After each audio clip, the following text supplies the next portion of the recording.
My search led me to the study of the spiritual forces with which all of us are blessed. And it was in this field that I came upon a clue which has enabled me to help millions of people to find their earthly destinies. I want to describe my discovery in the simplest terms possible, because it will reveal to you why it is true that whatever the mind can conceive and believe, the mind can achieve, regardless of how many times you may have failed in the past or how lofty your aims and hopes may be. I caught my first fleeting glimpse of the profound law which provides the means by which we may choose our own purpose in life and attain it, while I was being coached by Andrew Carnegie during the organization of the Science of Success philosophy. I had just finished telling Mr. Carnegie that I feared he had chosen the wrong person to give the world the first practical philosophy of personal success because of my youth, my lack of education, and my lack of finances. Well, at this point, Mr. Carnegie delivered a lecture that I shall never forget, because it changed my entire life and paved the way for my helping to change the lives of millions of people, some of them not yet born. Let me call your attention to a great power which is under your control, said Mr. Carnegie, a power which is greater than poverty, greater than the lack of education, greater than all of your fears and superstitions combined. It is the power to take possession of your own mind and direct it to whatever ends you may desire.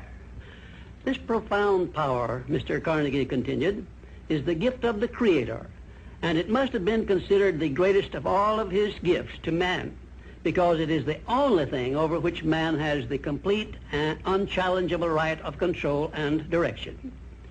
When you speak of your poverty and lack of education, Mr. Carnegie explained, you are simply directing your mind power to attract these undesirable circumstances, because it is true that whatever your mind feeds upon, your mind attracts to you.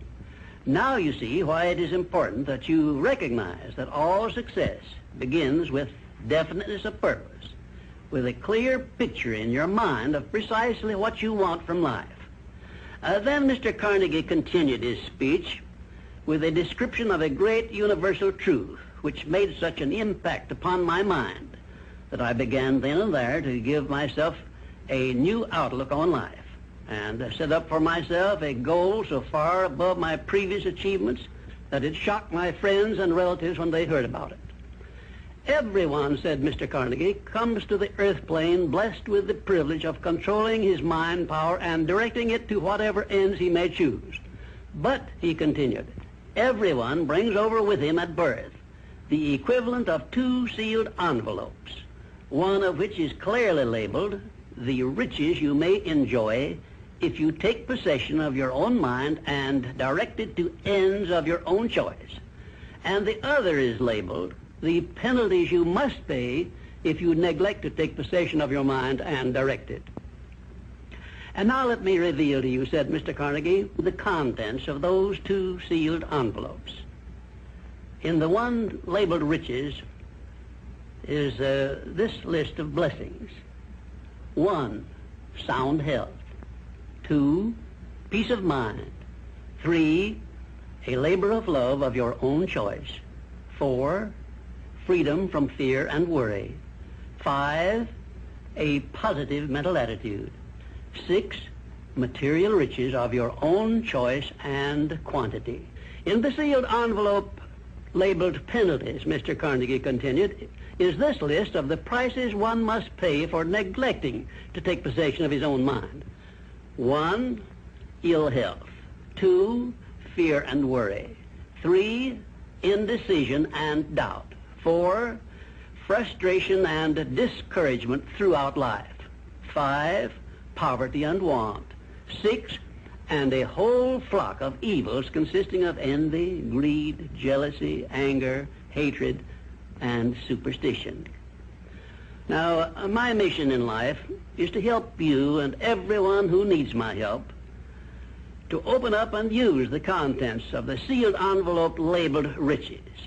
And the starting point from which you must take off if you wish to write your own ticket from here on out for the remainder of your life, I will describe for you in these simple instructions. 1, procure a neat pocket-sized notebook, or something on the order of this one here, loose leaf affair.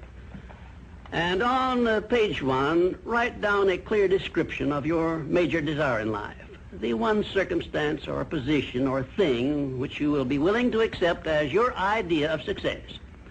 And remember before you begin writing that your only limitations are those which you set up in your own mind or permit others to set up for you. And 2, on page 2 of your notebook, write down a clear statement of precisely what you intend to give in return for that which you desire from life. And then start in right where you stand now to begin giving. And 3, memorize both of your statements, what you desire and what you intend to give in return for it. And repeat them at least a dozen times daily. And always end your statements with this expression of gratitude for the blessings with which you were gifted at birth. I ask not, O divine providence, for more riches, but more wisdom with which to accept and use wisely the riches I received at birth in the form of the power to control and direct my mind to whatever ends I desire. If you are not too successful or self-satisfied to accept and express this profound prayer, if you accept it and express it in the same spirit of humble sincerity in which I pass it on to you, a new and a better world will reveal itself to you. A world in which you will see reflected the circumstances and the things which you yourself have created. And now let me close this, our first visit, with my favorite expression of gratitude. O divine providence, I ask not for more riches, but more wisdom with which to make wiser use of the riches you gave me at birth, consisting in the power to control and direct my own mind to whatever ends I desire.